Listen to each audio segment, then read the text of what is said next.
Hi everyone. Thank you very much for inviting me for this UrbSecurity project. As I've understood well, so it's about making the cities safer, and you're quite a diverse audience from different cities in Europe. So the next more or less 2 hours, I will give a more or less general introduction on nudging in public policy. It will not be very much focused on criminality or security, but the idea is more to give an inspirational background, and there will be some linkages, so it will also be up to you to see which part of my webinar can and will inspire you for future policy endeavors.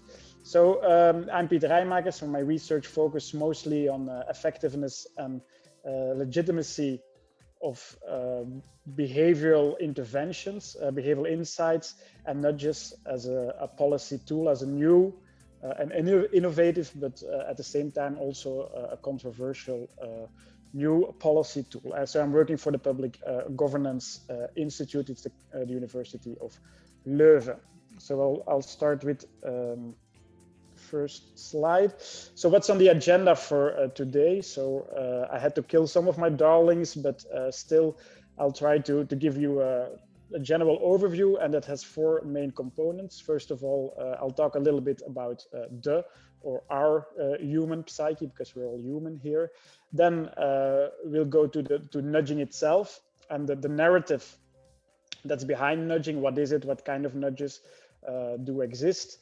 We'll try to link this both, so psychological insights and nudging techniques to policy strategies. So how can you, as policymakers, as civil servants, integrate nudging and behavioral insights into the policy process? And finally, we'll say a little bit about the design and the testing of these kind of interventions.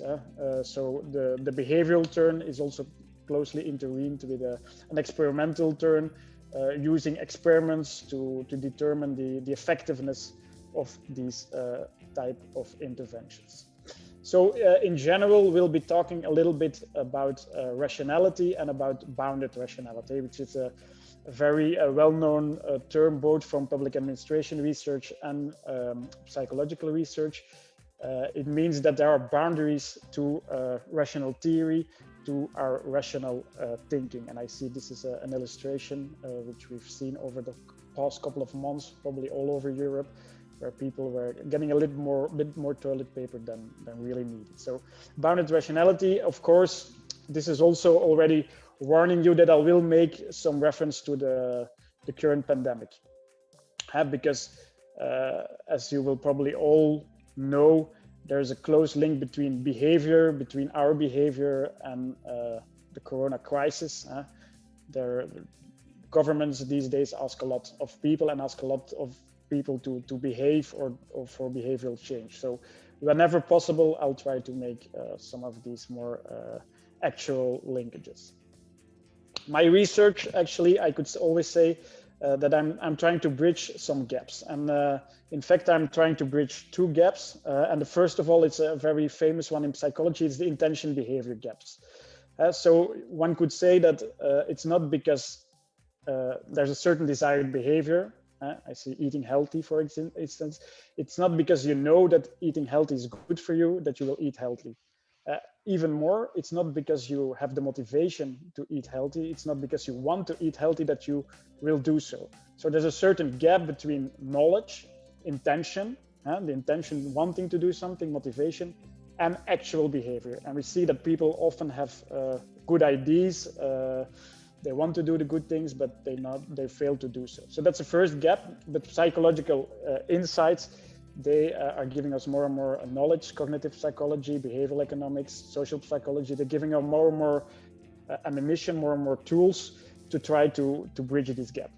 And then the second thing that's more or less my approach as a policy researcher, this knowledge is there. This knowledge building exists within behavioral sciences, but policy sciences is not always using it. Policy is not always looking at the behavioral component. It's more or less looking at treating citizens and people as very rational human beings.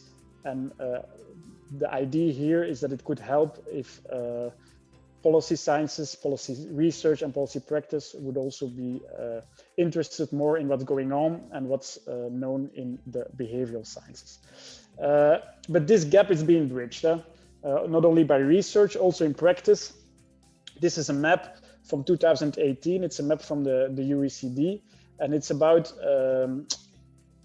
institutions, mostly inside governments, but also outside governments, working for governments all over the world. And we see that nowadays almost, more than 200 institutions, behavioral insights teams, nudge units, all these kinds of behavioral policy institutions exist, mostly in Europe, but also in the United States and in Australia. So we have seen what is called a behavioral turn entering the policy scene over the last decades. It started in the United States with President Obama integrating behavioral insights into the regulatory office. But then in 2010, David Cameron, he supported the foundation of a behavioral insights team and a nudge unit within the cabinet office. And then it's also spreading a little bit towards Europe with the Netherlands, a little bit Belgium. And maybe also in your countries, you'll find examples of behavioral insights team and nudge units supporting government policy making. But I had four main parts, so this was a general introduction, and we'll always start with something that is quite familiar to us. It is the human psyche.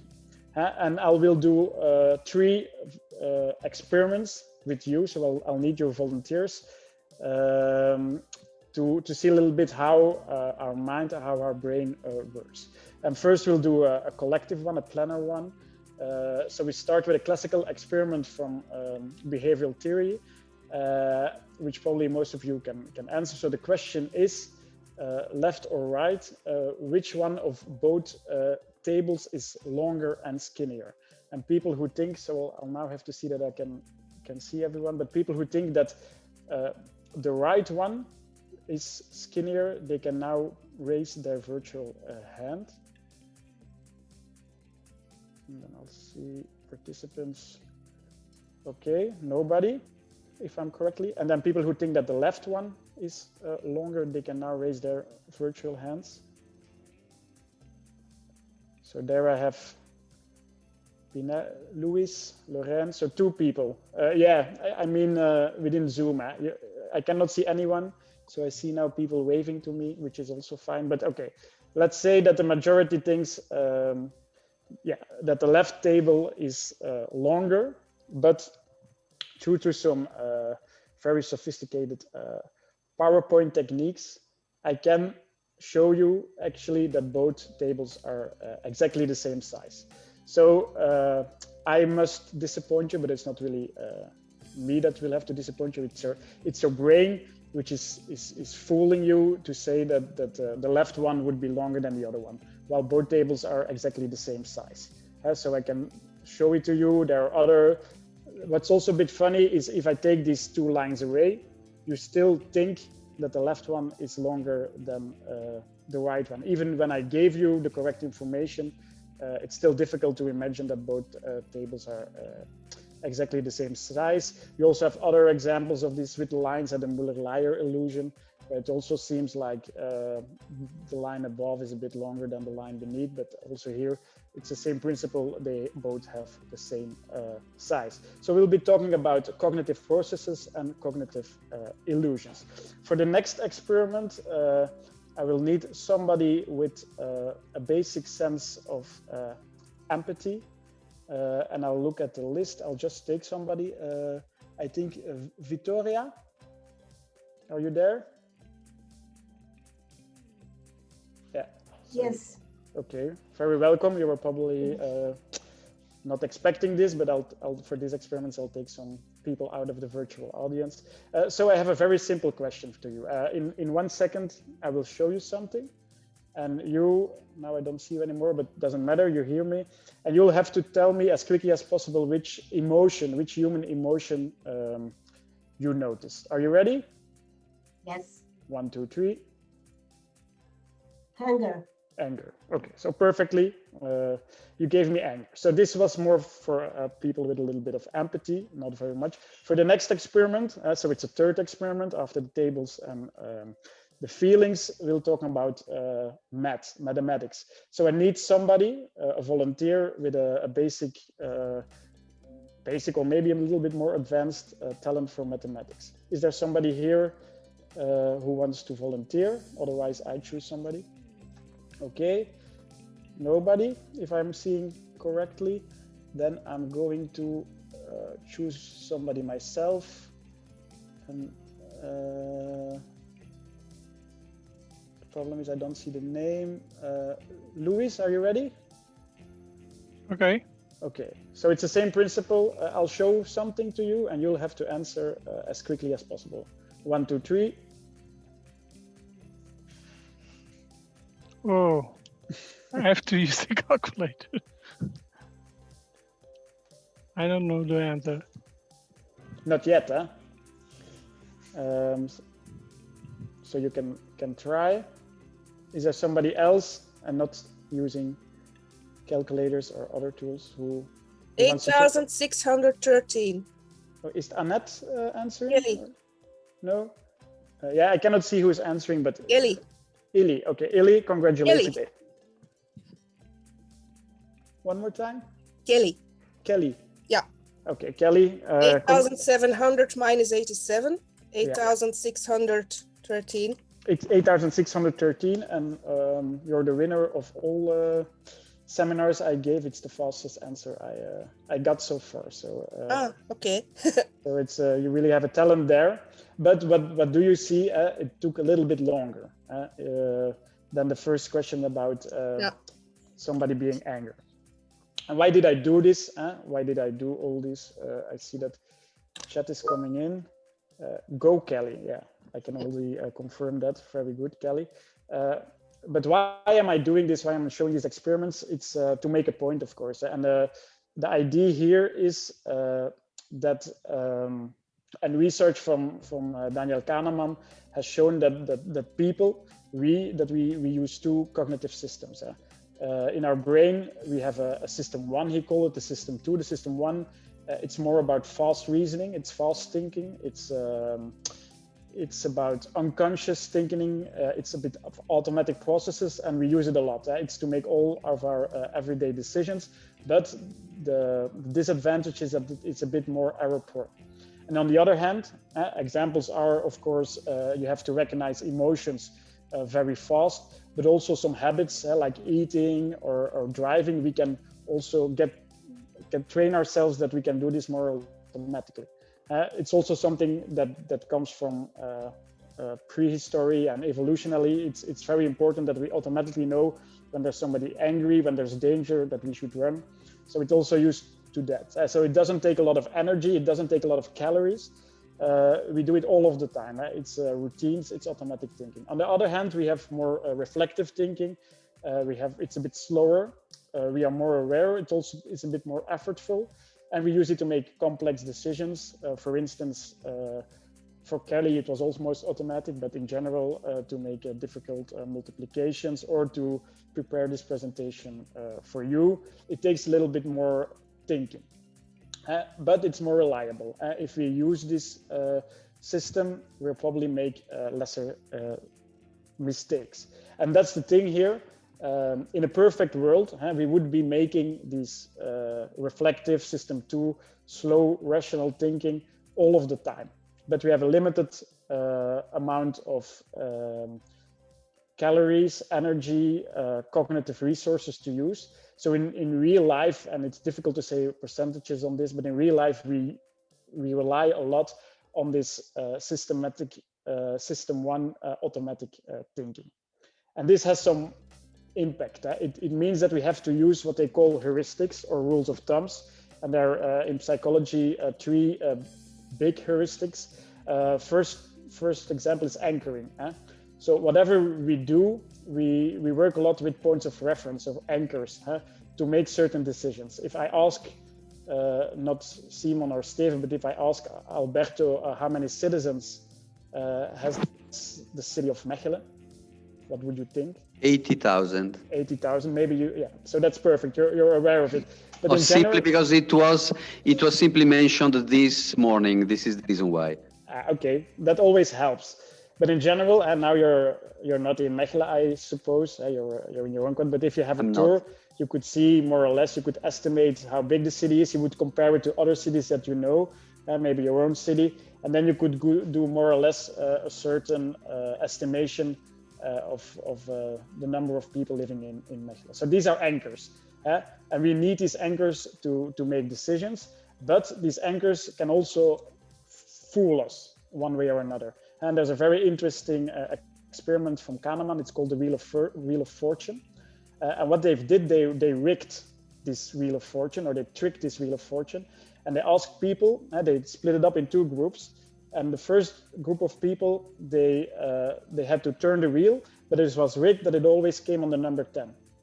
And the second group, it was the same thing, but then the wheel always stopped at the number 65. And then they asked people, what is the percentages of countries that are a member of United Nations? And then we see that the people who were shown first the number of 10 were answering 25%, while the people who saw the number of 65 were answering 45%, which is a lot more. So we can see that an anchor, a reference point, which is completely irrelevant, which has nothing to do with the question about countries being member of the United Nations, it really influenced people. This is also the reason why charity organizations, they have more success when they ask you 100, 250, 500,000 euros, when they ask you 25, 50, 75 or 100. So the numbers we present, the numbers we give people, they will influence decision making. Another one, it's the availability heuristic. It's about how easy we can recall examples when we think about a specific topic. And then it's important, and I think this is a very strong visual, you have all the information out there, but we tend to base our decisions on information that is very negative, information that is very vivid, that is extreme information that happened to us. If we've just been robbed when we go to safer cities, then our estimation will be a lot higher, even when the statistics say otherwise. And then another one, and a very interesting book here from Hans Rosling, is about factfulness. It's about how this availability heuristic and availability bias makes us think that the world is going to hell, that it's going really bad with the world, while actually it's going quite good if you look at health numbers, if you look at criminality statistics and others. Okay, this was before this whole pandemic, but still it explains why this availability heuristics makes us look at the world as a worse place than it actually is. And the representativeness, it's about comparing our judgments on well-known prototypes and even stereotypes. So these are heuristics. Usually they give us suboptimal choices. We need them because we cannot balance the costs and benefits of all our choices, but they're also error prone, as I've told you. And then we go to another kind of thinking. These are the cognitive biases, cognitive errors we more or less make. And this is the Cognitive Bias Codex, which has enlisted in a very visual way 150 to 175 biases that exist. So it's a very long and also a little bit a disturbing list. We see here 4 categories when we do these cognitive biases, the cognitive errors. When we don't know what we should remember, when there's too much information, when there's not enough meaning, or we need to act fast. And a lot of these biases you will see are here in the need to act fast part. When we need to act fast, when there's not a lot of time, we tend to make errors. So a very, very famous bias is the status quo bias, which means that we do not like to change. We take the path of least resistance. That's the reason why I still pay way too much for my phone every month, because paying a little bit too much is quite easy. As long as it doesn't hurt me enough, then I will not change it. There will status quo. People are not very likely to change. Another one is hyperbolic discounting, or the present bias, which means that we live now. We tend to choose for a smaller reward right now, saying a very good Belgian chocolate, instead of waiting for a longer period to have maybe a bigger reward, losing some kilos, or quit smoking, or a lot of examples you can make. But present bias is what people live now. So people try to take this reward that is right here, and it's difficult for them to imagine the near or maybe further future. Another bias, when we have to think fast, it's what they call optimism bias or overconfidence bias. People in general are quite overconfident. We think bad things, let's say a COVID-19 infection, will happen to somebody else. This is also the reason why we have more marriages than divorces. This is also the reason when I ask my students, how many of you think they will pass a certain course at the beginning of the year? 90% will think they'll pass, but yeah, statistically we know that only half of them will pass. So in general, we're overconfident. Loss aversion is another thing. We don't like to lose something. We prevent losing something over gaining or requiring gains that are more or less the same size. So prospect theory has shown that losing 100 euros, it's more or less the same than gaining 200 euros. So whatever we do, we do not like to lose anything. It's even we prefer to limit losses over possible gains. And then these days, also very important is the confirmation bias. People are looking for information. This crisis is not only a pandemic, but also what they call an infodemic. There's a lot of information. And if you have already certain assumptions, if you already have certain IDs, you will look for the information that confirm these assumptions and IDs. So people confirm themselves all of the time. So this is the list, the loss aversion, present bias, status quo bias, optimism. There are a lot of, in this list, a lot of others. Hindsight bias, or the I knew it all along bias, which always say that we interpret the past with the knowledge of the present. That's also to be a little bit gentle about our governments. We will always be judging what they have decided, but we have the information now. We know that the curves will go up or the curves will go down, but it's easier if you look at the past with the knowledge of the present. So these are about some of these cognitive biases, which are more tangible, more concrete in COVID-19 times. We're overconfident and confirmation bias. The present bias, we have lockdown parties. In Belgium, we have lockdown shopping. People are going this last day to the shops with a lot of them. They're looking for this small reward, while maybe waiting would be a better idea. We have scarcity and herding behavior. And these behavioral insights, I will talk about how they can influence policy and policy making towards citizens.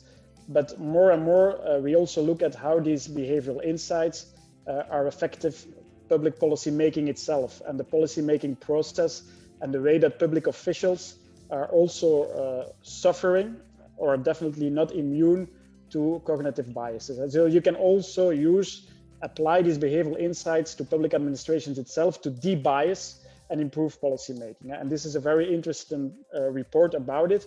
And there are different strategies, different scenarios, how you can reduce these biases in the policy making process.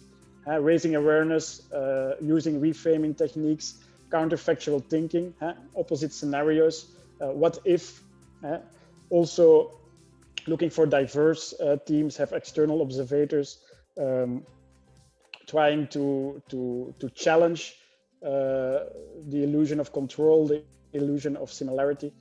So these are important aspects that public administration and public policy scholars are more and more looking at the behavioral component and the behavioral approach of policymakers itself.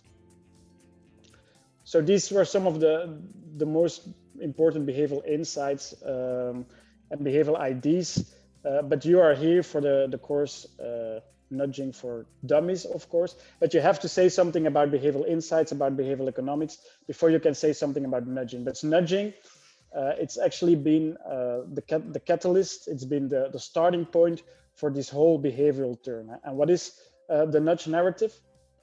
I think a couple of things are important. We have to distinguish between three definitions: behavioral economics, behavioral insights, and nudging. And I will quickly go to this, but behavioral economics, it's really a subdiscipline of economic sciences. It's applying psychological insights to human behavior to explain economic and mostly also financial decision making. While behavioral insights, it's more a broader term. It's about multidisciplinarity behavioral sciences. It's psychology, but it's also sociology, biology, to understand how we humans make decisions in everyday life. And that's what we will talk about, it's the nudging. And nudging, it has a very clear definition. It's any aspect of the choice architecture that alters people behavior in a predictable way without forbidding any options or significantly changing their economic incentives. So these are three important definitions, and it's important also to see the difference between the three definitions.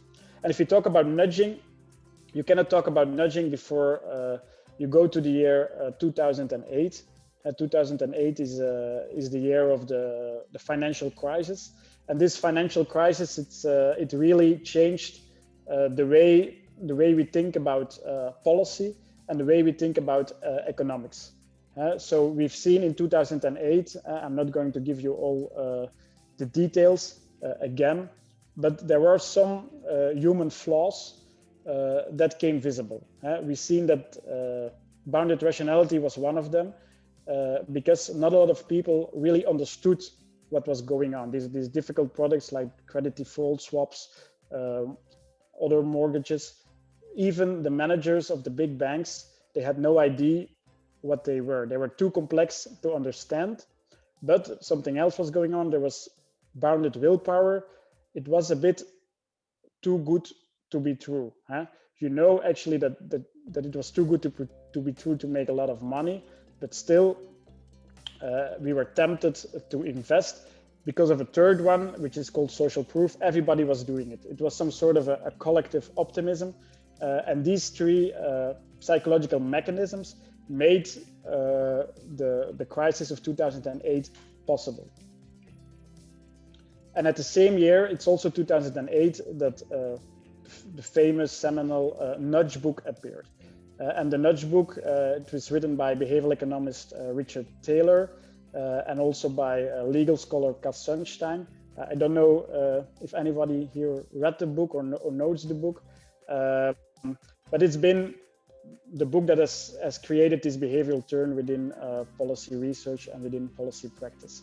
And a nudge, literally, it means a light, a touch or a push. And then you can also think in a certain direction, as the elephant, the mother elephant, pushes gently the baby elephant into a certain direction. The idea is also that a government or businesses, they can influence, gently push citizens or consumers into a certain direction, into a certain desired behavior. But the idea is nudging for the good. So the subtitle is improving decisions, because it's about human decision making, about health, wealth, and happiness, helping people to make what they call the right decisions. And then we have the definition of the nudge, which is in the book, but has some important elements here. So they added the ingredient of choice architecture, which means that a government, for instance, is some sort of an architecture of choices. They can present certain choices in a way that, in a subtle way, highlight one choice that people are more attracted to this choice. And it's also predictable, because nudges are harnessing or taking advantage or applying these cognitive biases, these heuristics. So it's more or less predictable. It's not that people are randomly reacting to it, that are randomly behaving. They are a little bit influenced by these cognitive biases. And then they also had a political philosophy about it. It's called libertarian paternalism. A government that is, on the one hand, libertarian. It leaves people the choice, because we say that it's not forbid anything. There's no mandates, and there's no financial incentives. So it influences people in another way, not by giving them money or saying that you cannot do that. But on the other hand, it's also a little bit of paternalism, especially in the United States, where the book comes from. People are very cautious about government interventions. So they'll try to look for some sort of a middle ground between libertarian and paternalism. And they had hoped in 2008 that this new political philosophy would bring Democrats and Republicans together. We now know, after Trump and everything, that this did not work. But what did work is that their book, he also got the Nobel Prize for it in 2017, Richard Taylor. Kahneman also got the Nobel Prize in 2002. But what their book had, it had a lot of very simple, successful example of nudges, of nudge interventions. And it started in a way this behavioral turn. The prototype of the nudges, it's the Schiphol fly, which Richard Thaler also explained while he got the Nobel Prize, and when he gave his speech, he said that this is literally influencing or steering people in a certain direction, but also in Copenhagen, the footsteps on the floor, using special images to reduce speeding in Rotterdam, using social norms like do what other people do, descriptive social norms, to influence behavior, giving feedback, giving reminders, also nudging, and the littering campaign in Texas. These are all examples out of the book, simple, successful nudges that are showing what a nudge is about. It's about choice architecture without financial incentives and without mandates. And we've tried here in our research, because there are a lot of nudges over time. One could say that a lot of interventions or techniques, also from social marketing, could be seen as a nudge. But we've tried to make a taxonomy. And you could say that in general, there are four main types of nudges. First of all, it's about changing the information environment. Secondly, it's about changing the default option. Thirdly, it's about changing the social environment. And the other one is changing the physical environment. So before we go on, so we'll look at some of the examples of each type of nudges. So, but these are the four main categories, and there are some sub-techniques, but we only have 2 hours. So we won't go into detail to all of them, but these are the general types of nudges. Before we go to the examples, I would like to know if there are any questions so far. Do not see any questions so far. No questions, so you can put them in the chat. Yeah. Or you can just intervene when there's something really urgent coming up. So we'll first look at changing the information environment, and this means for a large part simplifying, framing certain information that it becomes easier for people to understand them. We have the daily amount of calories one could use. We have the Nutri-Score. It's something that is now used in Belgium. So using certain colors on food packages, people can easily see, is it bad for me? Is it good for me? And a red has a connotation of very sugary bad food versus green good ones. And also now data algorithms, digital tools and devices like smart metering, they can also help to simplify and to change the information environment. Also from a European point of view, we also have the energy label, which is also one of these examples of how you can change information. Instead of just giving the information, you can simplify and frame the information. Another example that's from the United Kingdom, it's about doctors. The handwriting of doctors, it's sometimes very difficult to read. So it also was the cause of some medical errors. So what they did, they changed the different templates they used. Instead of just writing it down, they made little blocks where you could really write the name within it.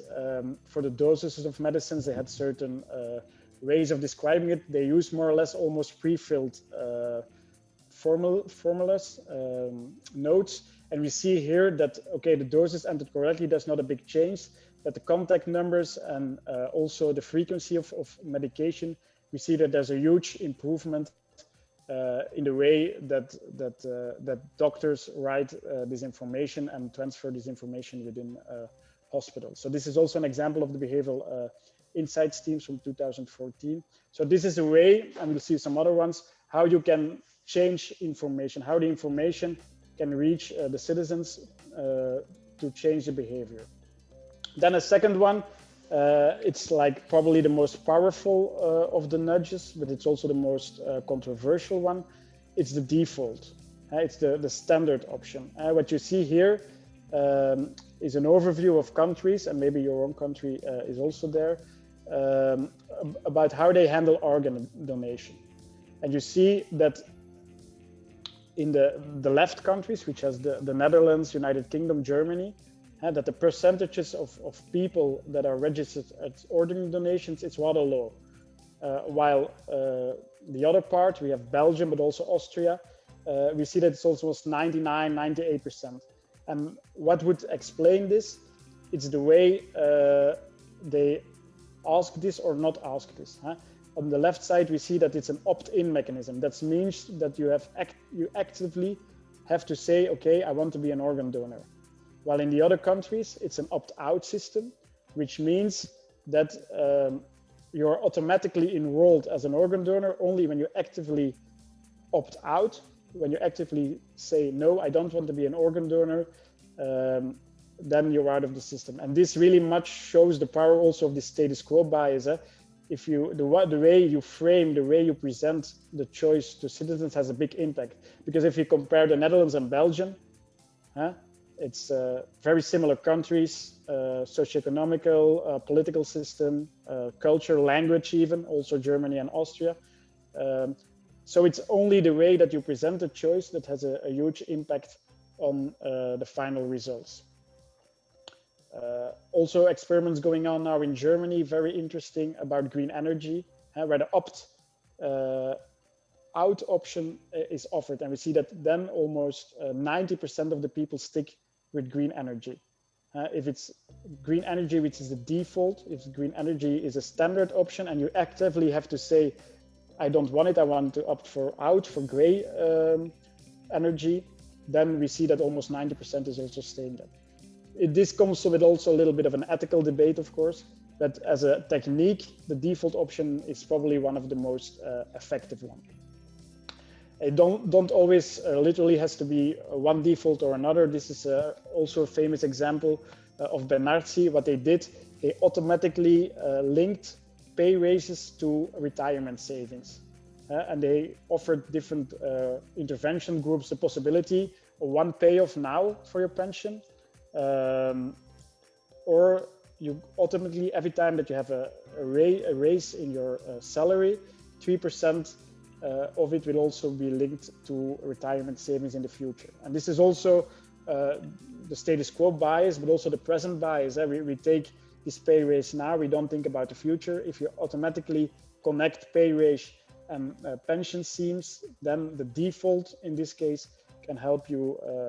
And that's what people want. That's about this nudging, improving health and wealth. Then you can help people to make what's from a society and from a personal point of view, the best option. Then the third one I've talked about is about changing the physical environment. We had to fly in the urinal, but another prototype example of the nudge book, it's about healthy food. You can position, design cafeterias or other places when you put the healthy food in a very visible, accessible place, and not so healthy food, sugar bars, other things, you can put them a little bit farther away or behind the, how you say, the kassa. So register. Yeah, so this is a way you do not tax unhealthy food, and you're not going to make it more expensive. You do not forbid it for cafeterias, for example, in schools or in public places. You do not forbid it. You don't say you cannot sell unhealthy foods, but you just make it a little bit less attractive, literally less accessible. This is also why they call supermarkets like the palaces of choice architecture, because a lot of these products there, the way they are positioned, where they are, even colors, smells, everything around it is influencing the choice architecture. And then there are also other examples you see here, because if I understood well, you also had an explanation about Mechelen, about some public urinating projects. Yep. So I didn't have that one because I don't have the results, but this is one from Ghent, which is also a big city in Belgium, where a master student public policy and marketing, he also did some nudges for public urinating. I don't know if you've seen it this morning, Simon? No, we didn't cover that one. You didn't but cover that one. I have a question, Peter. I have a question. Of course. Okay. Of course, we all did see, the errors on the pavement and the footsteps on the pavement. What I do not understand is why most of them are yellow. Yellow or green. Is that a reason, or I'm a simple guy, so I should think that put them green, because green is more applying than red, and seems more positive. Yeah, we've seen a lot of them are indeed in yellow. In Copenhagen, I think they are green. I know they're also yellow. So probably what they did in Ghent, they copied these more or less famous example of the garbage bins in Copenhagen. But I'm not a color specialist. I know that you can induce certain emotions, certain feelings with color, and it has to pop out. We also had I had an intervention in my city, the city of Leuven, with a lot of students. So we also had some intervention about what they call. But there are also urban regulations in terms of the usage of the color. You are not free to use any color you like when you paint on the public ground. Okay. Yeah. So maybe that's also has to do with it. In Leuven being a university, yellow should be the color of a beer, so they will follow all that. Okay. But I was saying it depends. Here maybe it's not that important, but we had an experiment. We couldn't do the experiment because it was a lockdown, but I had a student who was, how they call it in English, it's about nuisance, so public nuisance. It's about students making a lot of noise during the night. What did you say, Aaron? Nuisance? Yeah, nuisance. And so we designed some also some stickers. We already were there. We had funding by the city, and there it was also important what color to choose, because first the colors of Leuven as a city is red, so we designed it in red. But then the idea also was if you go red, you're maybe going to induce more active, more energy. So maybe that's not a good sign to influence students to be quiet, to use red color. So in the end, we use some sort of a blue color. So I can say something, in some situations, it's important which color you use and which marks. Or maybe the yellow is phosphoresque in the midnight, maybe? Yeah. Probably. Yeah, so that's also one of the things that it needs to be, what they call, how you say it in English? It shines, so it gives light by night. You also have examples also in Belgium that's more from garbage, where they use these eyes looking at you for people not to zwerfvuil. I don't know in English what's littering for a bit. There also they have this glow in the dark. That's the name, glow in the dark marks, eyes to make people aware that they are more or less watched, and then they change their behavior. But still, they are quite small interventions. And what they did in Ghent, it's two experiments. In the one, they had the footsteps, This reduced public urinating with 50% in the experiment. That was based on camera measurement. And the other one, it had arrows, what you see in the left, and it's saying it's like 3 seconds to the next, or it's 8 seconds to the next public toilet. And this had a decrease of 71% of public urination. So yeah, these are maybe interesting examples also, because the same things are going on in Mechelen, and maybe also to have safer or more pleasant cities, or less nuisance like night noise and public urinating. These are not the things that you want as a city. I don't know if any questions about this example. Okay, everything clear. So also in road safety regulation, behavior is very important. I'm also doing some studies on that, and also older than nudging. And because that's maybe something I did not highlight enough, but the use of psychology and maybe social marketing techniques, it was already happening before, and just definitely in road safety, in traffic, things like that. Psychological insights were being used long before. Right? It's called nudging before the real nudge. And this is an example also in the nudge book, but it's from 2006. It's the Lakeshore Drive in Chicago. It's a very interesting case, how you can change the physical environment. What they did, it's a very nice road. It has a very nice view on the ocean, but it's also a dangerous road. There was a lot of accidents going on, because there was also quite a sharp and risky corner. So what they did, and you can see it in the picture below, is towards this corner, while drivers were approaching the corner, they made the lines always closer together.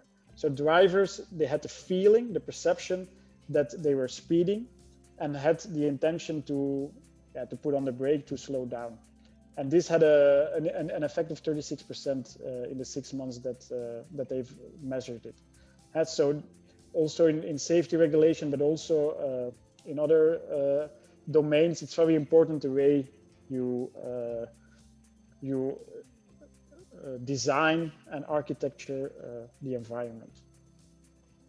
And then also one of the famous nudge types is social norms. This is an example about energy, how you can reduce home energy, the use of too much energy. These are the Power reports.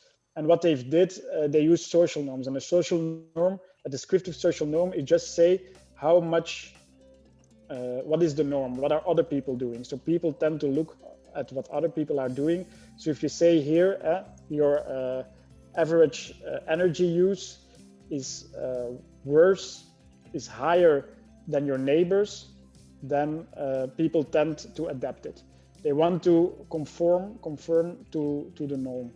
So descriptive social norms are very important. They also use, you can see it here, you use 70% less than your efficient neighbors. In this case, it's a compliment, it's a confirmation. They also use the smileys and things like that, which is also a little bit related to nudging. But using social norms, one could also imagine now at vaccination rates that you can, when social norms are high, like 80% of the people say they will get a vaccination, you can use this to convince other people. People, when there's uncertainty, when they need to think fast, they need to act fast, they just look at what other people are doing and they base their decision on these social norms.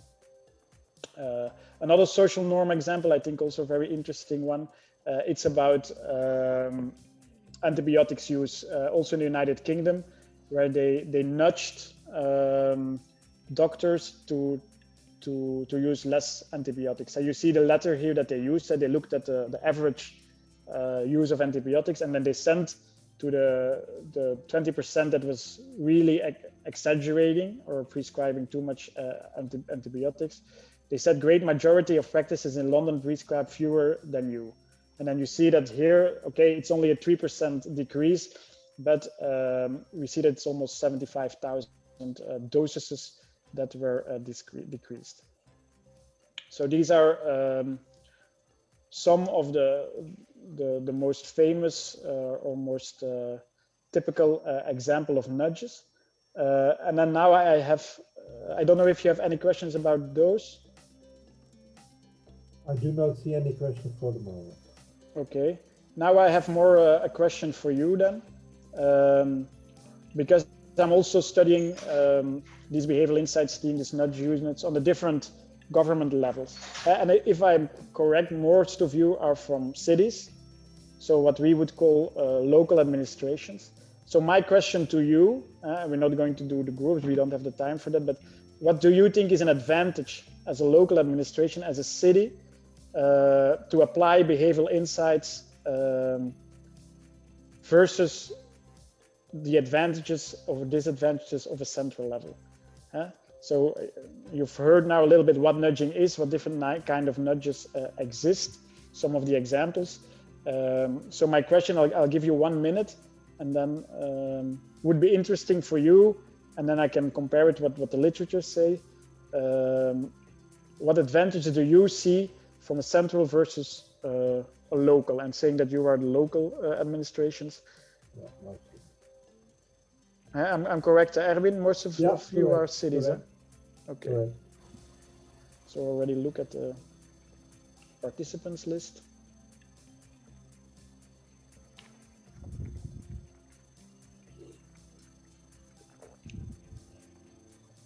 So you don't have to raise hands. You can just, in the chat, you can chat it. Avoid conflict with citizens and other city users, especially for unpopular decisions. Patricia, can you explain a little bit? Yeah, it's Patricia from the city of Parma. Hi. Yeah, Parma. Yeah. This is just my thought. I don't know if it is correct or not, but probably. I mean, it seems to me that nudging is a way to bring about unpopular decisions from government, local government, and therefore avoid conflicts with citizens or businesses or other city users, because it is not. I can see this advantage, and another one I could think of is probably it is less costly than other decisions, such as provide incentives or fines or fees for Yeah, you're right there. That's one of the advantages that nudging is also presenting itself as rather cheap for government, low cost interventions. But this is both true for local and central level. But thanks for the answer, very interesting. I'm looking first, I see a lot of things coming in, but I think Pedro, absolutely right. When you look at research, he's saying that local administration is a bit closer to the actual problems, certainly on different domains, closer to the citizens. When you do choice architecture, it's easier when you're close to this environment and you're close to the world of the citizens. Then local approach, easier to experiment and receive feedback, indeed. Advantage on a local level, focus on local problems. Yeah, so it's about everyday decisions. So in that way, it's also related to, like we've talked about, public urinating is for cities, but also the nuisance, the littering, things like that. It's about small problems sometimes that could be solved with small low-cost interventions. Perhaps it's more efficient in the results. Yeah, local implementation specific to the situation. Yeah, advantage of using nudges on a local level. Yeah, so I'll give you what literature is saying, or first approach of literature, that on central administration, what are the advantages, or what is the situation? It is top down more. Nudges, we will see, it's not always big percentages. We've seen these antibiotics, 3%. And then you need also in tax compliance, there's a lot of use of nudges, using a social norm to say 90% of Belgian people pay their taxes in time. Then there's a little bit of a difference, but when you have big populations, statistically speaking, when you're talking about 100,000 or a couple of million people getting a vaccination, then these percentages can make a difference. So it's about small percentages sometimes, so you need large populations. The capacity on a central level, maybe big cities like yours, Parma or Mechelen more or less, but they have capacity. But on central level, they have, in general, more capacity. They have sometimes more resources, more expertise, more people they can use. And then the scientific know-how. Sometimes it's easier for central administrations to collaborate with universities. But we've seen exceptions. For instance, in the city of Rotterdam, in the Netherlands, they have like a very, very close collaboration with the Rotterdam University, and also like a team of more than 10 local public servants that are behavioral expert or in the behavioral expertise team. Local administrations, more bottom up, more direct influence on the citizens, closer to the citizens, and more pragmatic. That's also coming from the literature. We didn't discuss this yet, but we'll see that in the beginning also, Patricia said avoiding conflicts. It's also a bit ethical questions. And one could say that on a local level, using these smaller citizen problems, the big ethical debates, the big ethical questions are not that urgent. On a central level, one can see, for instance, in the United Kingdom, in the Netherlands, that once you're going to apply these nudges, harnessing cognitive biases of citizens, one could meet some fierce criticism. Also in the United States, there's also been a lot of criticism about applying nudges. Okay, any questions about this local? Can I make a question or? Yeah, of course. This, it's not exactly specifically about this slide, but in general, I'm quite concerned about the legal framework where you can operate and make this. This is, of course, you mentioned the ethical issues, but there's a lot of legal issues here also. We mentioned already for instance, the colors on the roads, which is one good example. But I think in general, what I miss in this slide, it's that aspect that governments have the power to enforce some nudging techniques that are not possible for local government or cities. Namely, the examples you mentioned are quite regulatory, and of course, it must be by a regional power or national power. But at local level, we cannot do it. And more than that, a lot of things can raise ethical issues and legal issues, like we said. And so, for instance, on the food, it's quite scary that, for instance, for some people, that the government can decide which are the good or bad foods. So there's a lot of this, and insecurity also, because safety and security, of course, are highly intimated, connected with the legal framework. So in a way, this is one of my, let's say, main question or main concern. Yeah, no, I completely agree. When you're talking about making laws and definitely regulatory processes, then the power is not so much on the local level. And I'll because the time is limited, but I'll say something about the different ethical and also legal issues a bit later. Yeah, but still, we'll go on. So these are some examples of nudges on the local level in Belgium and the Netherlands. I'm not going to go to all of them, but like you see there, what they call a cigarette butt tile, which is being used also to reduce littering of cigarette butts. The piano stairs, which is a combination of nudging and gamification also a little bit, and making it more fun to take the stairs instead of the elevator.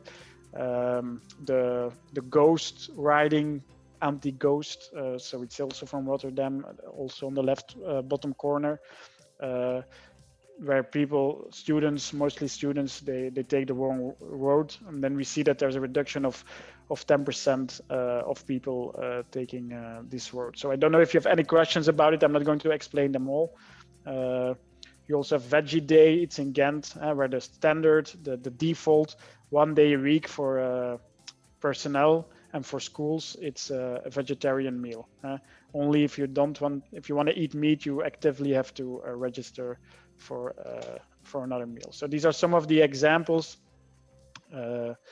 for local nudging. Peter, Yes, can I have a question? of course. I was just wondering, do we have any information on the duration of the effect of such nudging implementation? Yeah, so that's a very good question, and it's something that also I will touch upon a little bit later, but I can already say some things about this. Because when we look at the different criticisms on nudging, one of the most evident one is something that it doesn't. There's a quote that says, "The warm glow of a nudge easily fades." So you can have one surprise nudge, but how long does this last, and how much structural, systematic behavioral change is behind it?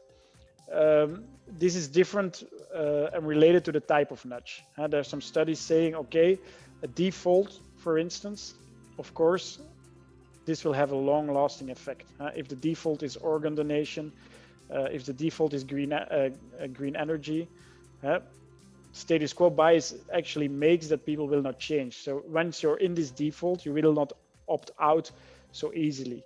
Other ones, like we've seen, like signs on the road in the beginning in Rotterdam with the Dick Bruna signs, the little rabbits. They have done some studies about speeding, and then we see that these primes, these cartoons of little rabbits, makes a relation to children. In the first week, there's a 5% decrease in speeding. The second week, it's 0. So for instance, there, when they measure it over a longer period of time, some of the nudges do not turn out to be sustainable. Sustainable in a mean that there's no long-term effectiveness. Another example that we've seen about the O-power effects, social norms in energy use, there we've seen that each month they get this letter, that repeating this every month has an effect, a long-term effect. It decreases a little bit, it backslides, what they call in literature, but it still has an effect. Taking away the letter, then it decreases much more. So it depends. Some nudges you can frequently repeat. Other one will only work once, and they will not have a lasting effect. And that's why it's important, and we will see that also in this part, that's to really experiment or test the effectiveness, and test the effectiveness over a longer period of time. Okay, thank you. Okay, and then on the yellow, it's about a direction for road. Is just say that it gives you extra biking time, but it reduces calories. So 3 minutes extra, but it reduces 22 calories. You see a lot of this most playful nudges also in stairs in government buildings, where each stair is like 1 calorie, and then it's about inducing people to do more physical exercise. Also the piano stairs, it's also to induce physical exercise. Okay, so policy strategy. This is a more theoretical part about policy sciences, but I think it's quite evident also for you, and probably you'll recognize this. But in general, in policy theory, one talks about policy instruments to influence the behavior of citizens. And we often talk about the toolbox, the metaphor of a toolbox. So policymakers have a different toolbox. You have policy actions, policy instruments. They have to lead to certain policy results, policy intentions to policy results. And there we need to do some policy actions or policy instruments. In general, you always had traditionally three big types. You had legal, regulatory, we already talked about it. Economic ones, financial. You can tax tobacco, you can tax some sort of gasoline, or you can subsidize solar panels if you want more energy. And then communication. But communication, here it's framed as a very rational way of communicating things. Information campaigns that are really harnessing the rational decision-making process of citizens, just showing them the advantages of a certain behavior or the disadvantages. What nudging and behavioral insights do, they are complementary. They also look at the less conscious or the less rational behavior of citizens. And this typology usually one refers to as the stick, which are the legal, the carrots, the incentives, and the sermons. Just sermon like a priest saying people, you should do that because otherwise bad things will happen or good things will happen. And you also have the 3E theory, and then the question, of course, is where do you situate nudging? And nudging, it's a soft instrument. It's a soft way. It's like pursuing. It's like communication instruments, but it has another approach. It has a less rational approach, a less conscious approach. It's also a little bit between educated people and engineering. We've seen from the definition, enforcement. That's not a nudge. It's about enforcement. It does not count as a nudge. And then we see that new typologies are being made. This is one of quite a famous public administration scholar of the Netherlands, Lart Stummers. And he added the nudge as a fourth. Before, governments had 3 types of instruments one could use. With the nudge, one could say that they have an extra tool, that they have a 4th policy instrument. This one is not about economics, not about law or communication sciences. It looks at psychology and behavioral economics. It does not change via incentives, mandates, or campaigns. It changes through the choice architecture. Make the desired behavior easy. So, for instance, automatically enrollment or a default. This is one way of looking at it. And then you can also say, okay, if you can compare different policy instruments, what are the policy instrument criteria? And then what is important, is it effective?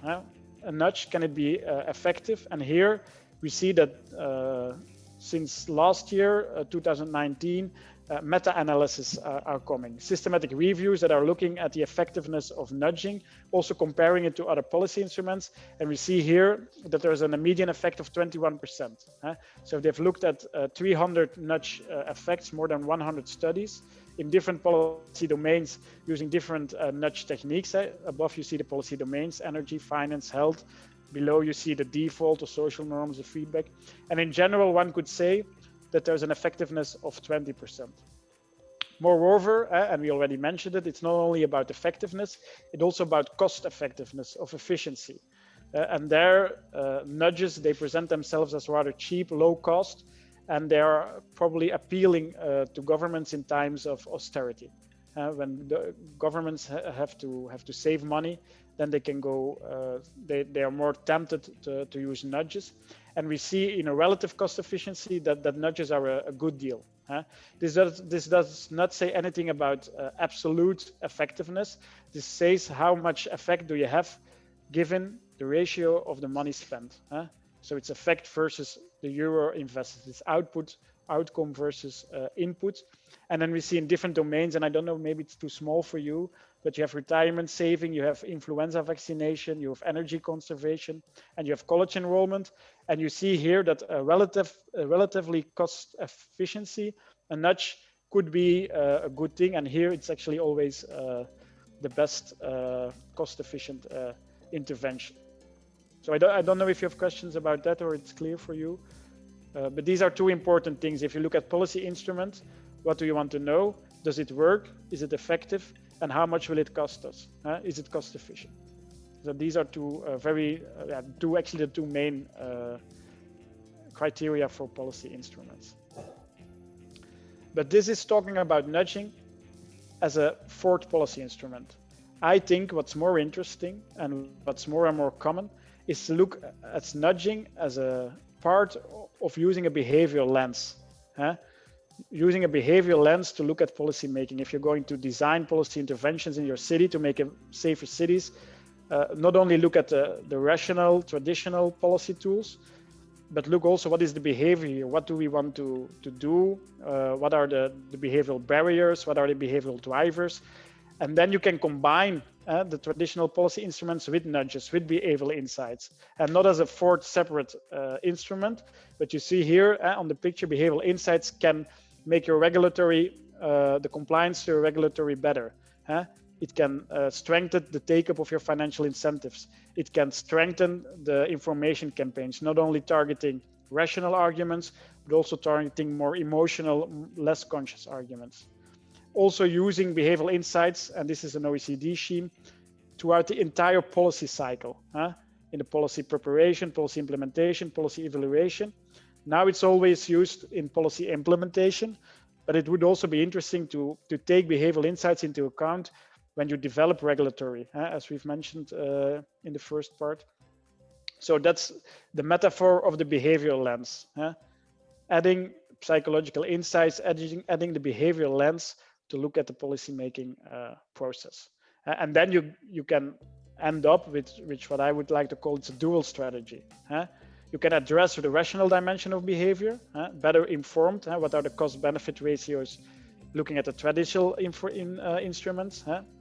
If I have a subsidy for solar panels, I'm convinced to do so because of a rational argument. But you can also harness, which means harness is like applying the unconscious dimension of behavior, harnessing these biases and heuristics through behavioral insights and nudging. And then you have a dual strategy, which is complementary. And then I said we would say something about it. Normally, I pay much more time to this, but I was wondering now, you've been hearing about examples about policy strategies. I've already heard something.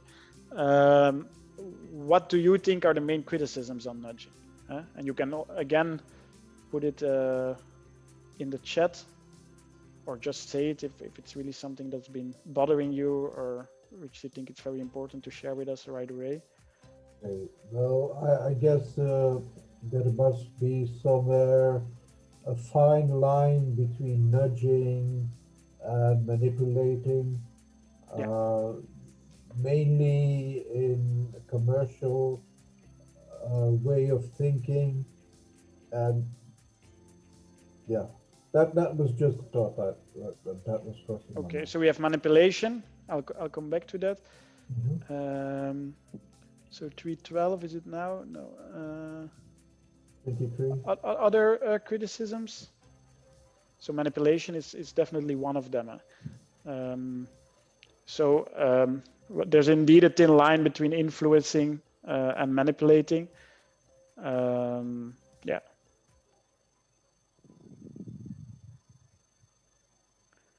Other things you can think about now, if you look at the story, what could be a remark?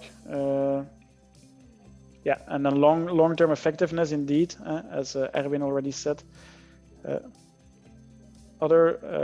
We were also talking about commercial goals. Right.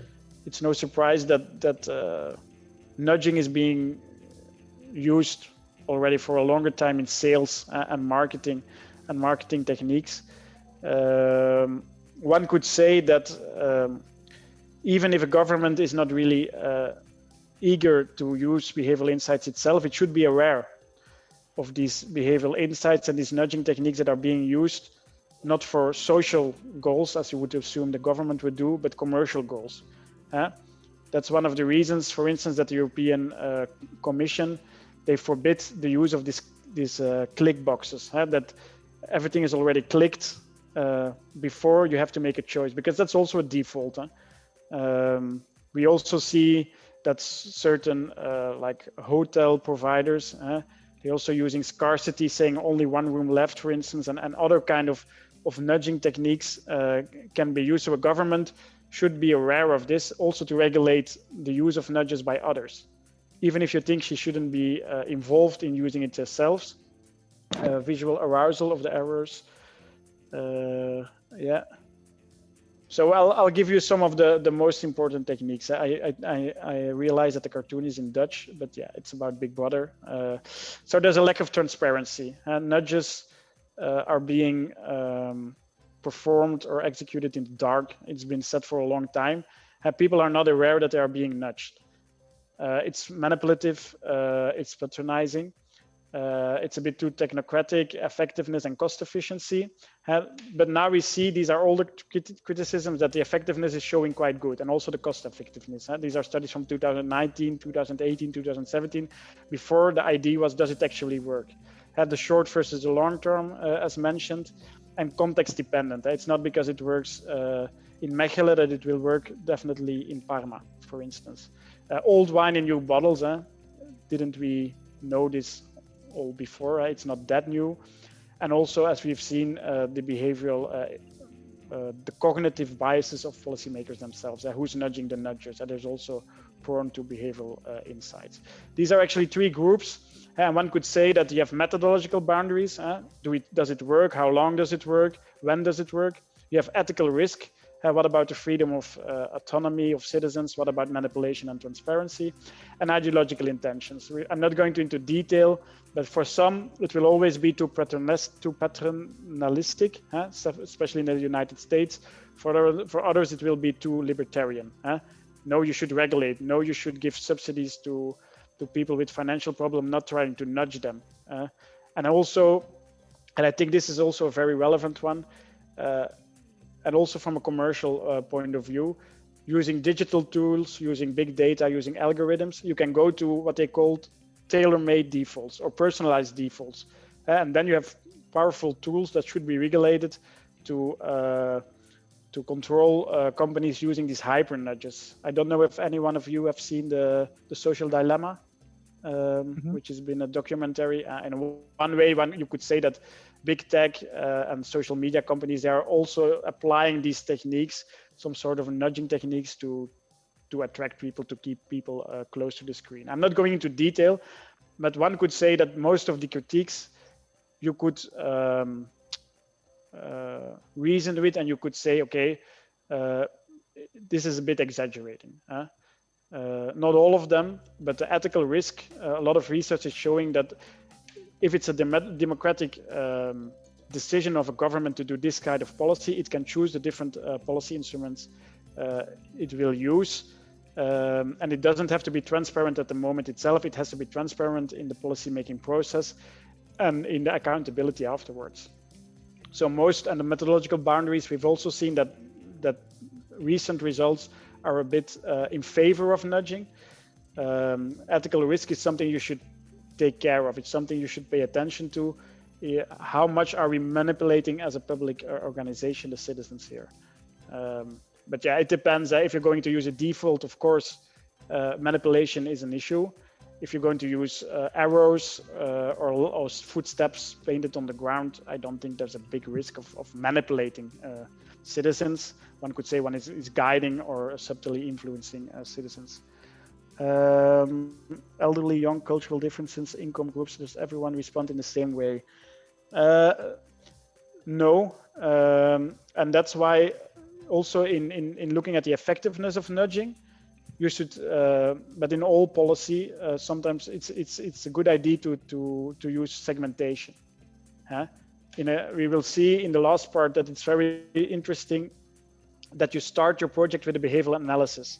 And then you look at these different, what they call covariates, age, gender, income, culture, how you could use it, how they react to this. And if you have information about these covariates, then you can manipulate or you can change the different intervention designs. And another thing which is also very interesting, I did not talk about this because we're talking about criticism, but there's also a lot of studies going on about the acceptance of nudging. Do people accept that there's a default for their organ donor? Do people accept that products in the cafeteria are repositioned? And then we see there's a large acceptance. We see that in general in Europe, which are almost all pro-nudge countries, which means that over 60% of the people, over 60% of the nudges and people are accepted by citizens. especially in the field of sustainability, in the field of traffic safety. We see that there's a large acceptance among citizens, and then again we see that women are more acceptive to nudges than men. We see that younger people are more accepted to nudges than older people, and things like that. So also there, it's important to look at the different segmentations. So I hope that's an answer to your question. Can I ask something concerning this criticism? Is there any kind of opinion, official opinion, or differentiation between the using nudging in public institution and using by the commercial, or as you say, the marketing industry? Because as I saw before, your super examples in Netherlands and in Belgium, this kind of nudging techniques in the streets, and so it's I think this kind of element of nudging is very useful in other cities, but I think there is a difference using these nudging elements in as you said before, in the marketing and the selling something. No?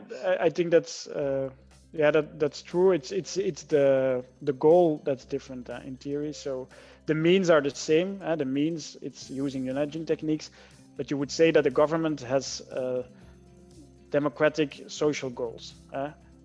Why do people need to eat more healthy? Why do people need to respect the speed limits? Why do people need to pay their taxes in time? So the goal is different, and then it's up to government to regulate for in one-way commercial partners if they exaggerate in using these nudges. Like the default, it's something that is so powerful, or could be so powerful, that it'd be something that needs to be very careful and regulate if necessary. Legal framework to regulate do's and don'ts. Unpredictable. Should nudging techniques be validated by citizen prior to implementation? I don't know what you mean by validating, but there's a tendency to involving citizens in the design of nudges. What they call deliberative nudges or co-creative nudges. Because, and that's actually very close to what we just said, the idea, it's the subtitle of the nudge book, is improving decisions about health, wealth, and happiness. It's about the goal, it's better lives, it's healthier lives, it's happier people. So if you sit together with people and they can determine, okay, these are some good goals on a local level or on a national level. On a national level, it's mostly democratic process that have determined which policies should be undertaken. But on a local level, one could say what's good for the neighborhood. And then you could sit together and design these nudges together, or these behavioral interventions together. So if you have all the time and all the money and you have a good community-based profile, then I would recommend it. Another thing which I was not going into detail, because we also talked about transparency. More and more research is showing that you don't have to nudge in the dark. That nudges can be also effective if you tell people that they are being nudged and why they are being nudged. Because it overcomes these biases, present bias, status quo bias. Actually, we want to do the right behavior, but these nudges can help us. And if you explain it like that, we see that they can be effective yet transparent at the same time. I hope this is a little bit an answer to your question. Peter? Yes? Did you say that women are more influenced by nudging? No, they accept it more. I didn't say that they're more influenced. It depends, and it depends on the policy domain. But in general, women, studies in Europe, studies in Belgium, they accept the nudges more. Men are more reactant, are more resistant to being nudged. That explains a lot. Okay, I don't know what you exactly you mean by that, but just studies are showing that women, especially in sustainability, health domains, they say, okay, as a government you can nudge. Men, maybe they say, okay, we want to drink more, we want to smoke more, we want to eat more fries. I'm just hypothesizing here, but that's what we see. For example, in Flanders, we see that there's a difference between men and women, how their attitude towards nudging. That explains why my wife keeps buying stuff we don't need. Okay. Yeah, so that's also the idea that you personalize a little bit what I'm saying. So thanks for that, and that you take some of these things home. And I'll end with the fourth part, and that's how governments are using this, and also like in Mechelen, for an instance, an experiment that I'm doing together with Sieben, how governments can use this, because when we're talking about 20% effectiveness, it means it's a meta-analysis. It means you can pile up different interventions. We really want to know, does it work? And we can only do it by in a rigorous scientific way, test what works and what does not work.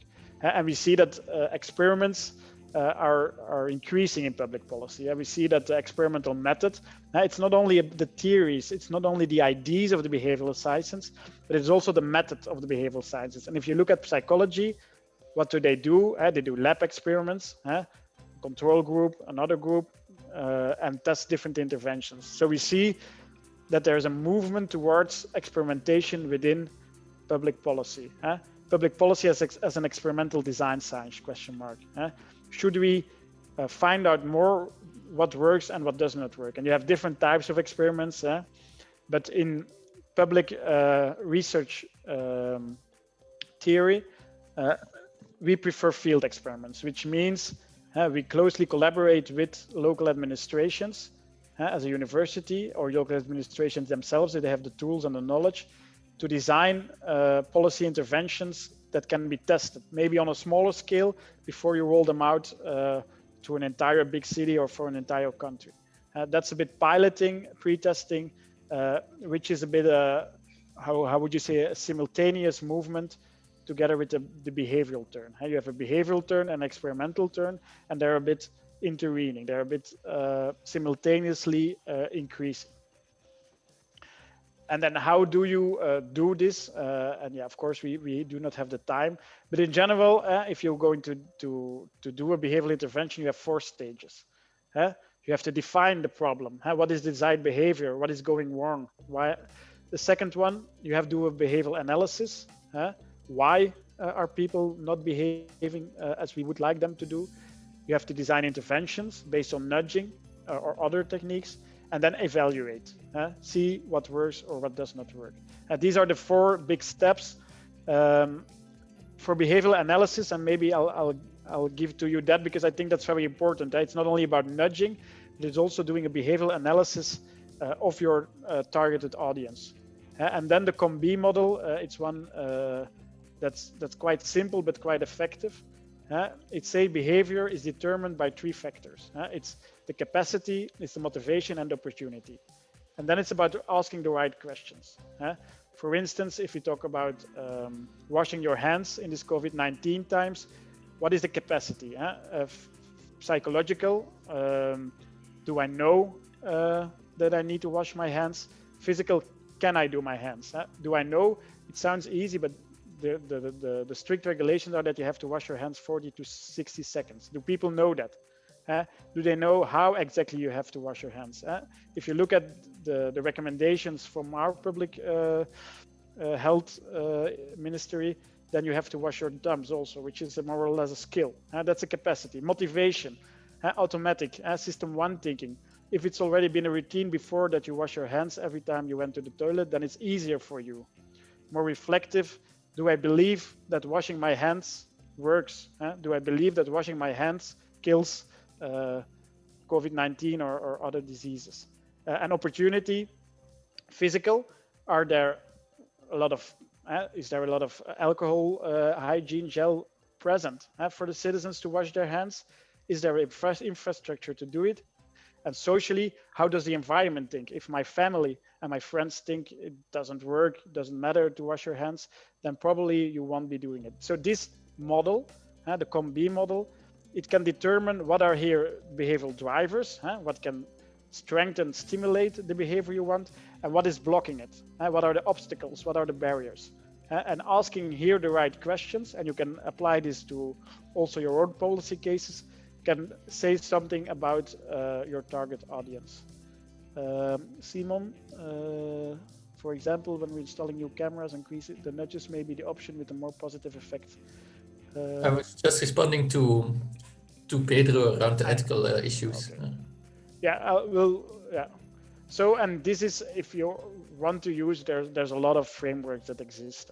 The most famous one, it's the one in the middle there, the EAST. That's one of the behavioral insights team, and that helps you design interventions, because you have behavioral analysis, and then you have to design something, and it's not so easy to design it, but you have like a lot of examples also related to different policy domains, how you can design it, and different principles are important. And the EAST, it's about 4 simple ways, 4 principles. Make it easy, make it attractive, make it social, and make it timely. And if you look at this, it has a lot of examples how you can do it. How does you have behavioral analysis, and then you have design, and you look at, in the right, you see 7 tool frameworks from the Netherlands that are used within government to develop behavioral interventions. The gedragsverkenner, which is Dutch, it's the exploring behavioral insights. That's from the Flemish government. We also use it to develop interventions. And then the basic one, that's from the OECD. That's the most holistic. That really starts at the beginning and at the end, and it also takes into account all the ethical checks that are important. So I cannot go into detail, but this is like an overview. I also have it here. If you're really interested in using this, you can look at this. That started in 2010, and then there are also new ones coming. And as I said, you can look at the EAST one, and you can look at the basic one, and then you'll already have a lot of information to design interventions yourself. That's about the technique. I won't go into detail, but the randomized control trial, that's the way you can set it up. And that means you can have a control group of citizens. For instance, I don't know, Simon, if you have already a policy intervention in mind in this project. Excuse me? No. Is there already a policy intervention that you're thinking about or that you want to? From our nudging experiment with the administrative fines. UrbSecurity project. Oh, no. We were... Not yet. Okay. At this point, we just tested the Behavioral Explorer you just mentioned. Okay. But no interventions in mind at the moment. But say an intervention, the littering, for instance, and then we can do an intervention, and then we have 2 groups, people getting the intervention, people are not getting the intervention. In the end, you can see what works or what does not work by looking at the effect. And by eliminating all the confounding variables and just randomly dividing people into 1 control group and 1 treatment group. You can also compare it with medical trials where you have 1 getting the medicine and the other one getting the placebo. And then you can see at the end, does it work? And all the confounding external factors are eliminated or excluded. And this is what they call the golden standard or the high standard, or how one could design and more especially evaluate different behavioral interventions. Evidence-based policy is something that has been used. I don't know if you heard, this is the Nobel Prize of 2019. They've called the randomistas.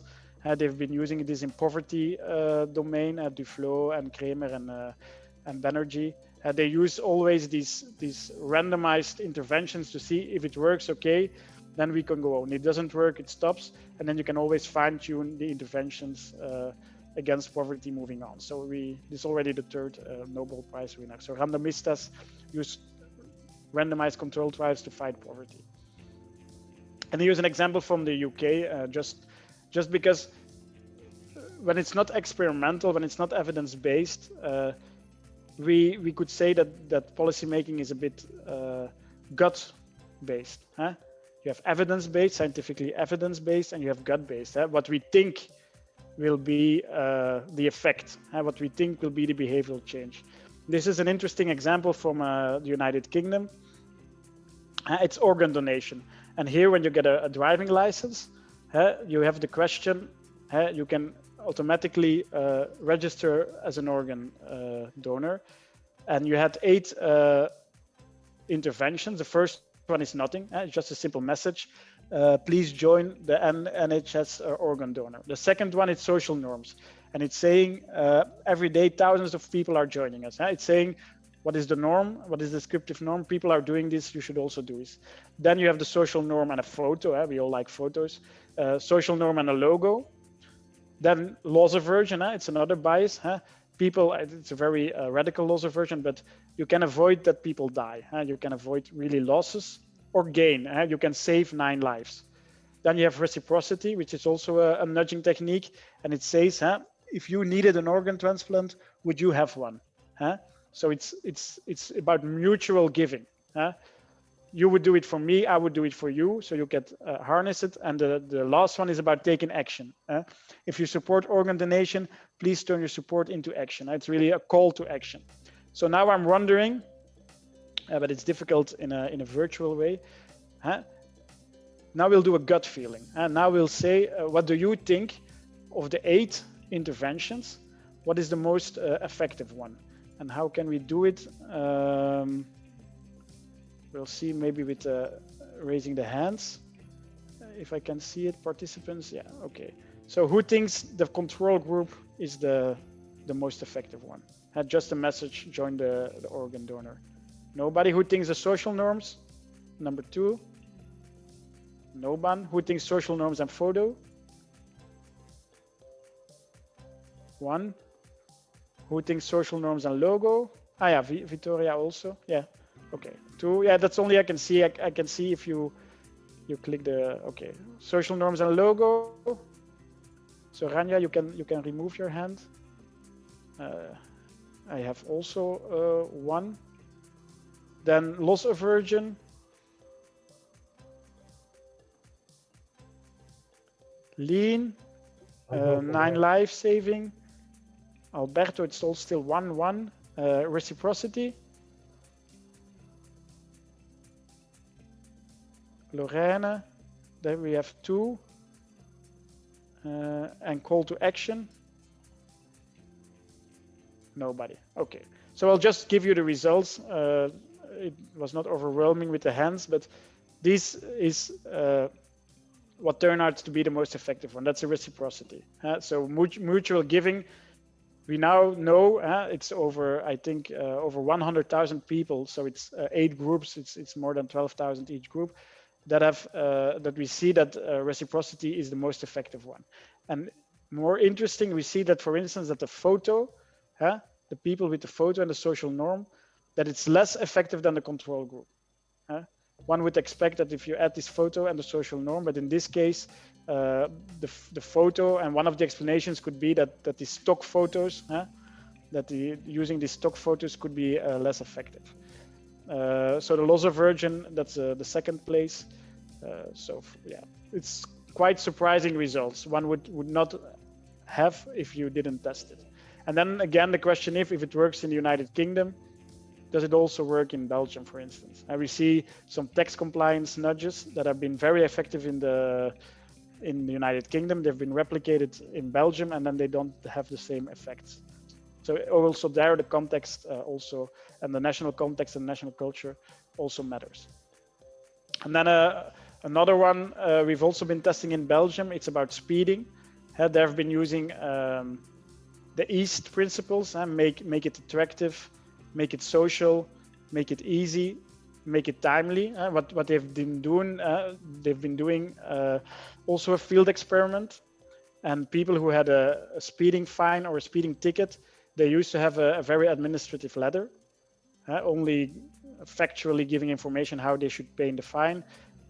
They added an attachment, and this attachment really showing the negative consequence of speeding, a bit in a radical way if you ask me, but still making it social, saying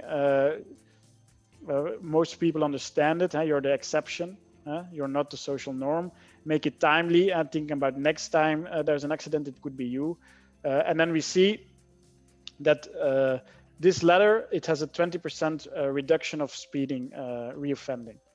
So recidivism, using this letter instead of the control group decreases speeding reoffending by 20%. It also has other advantages. It increased payment compliance, it increased payment rate. There's less appeal. People are not doubting it or going to court to claim that they're unjustly had a ticket.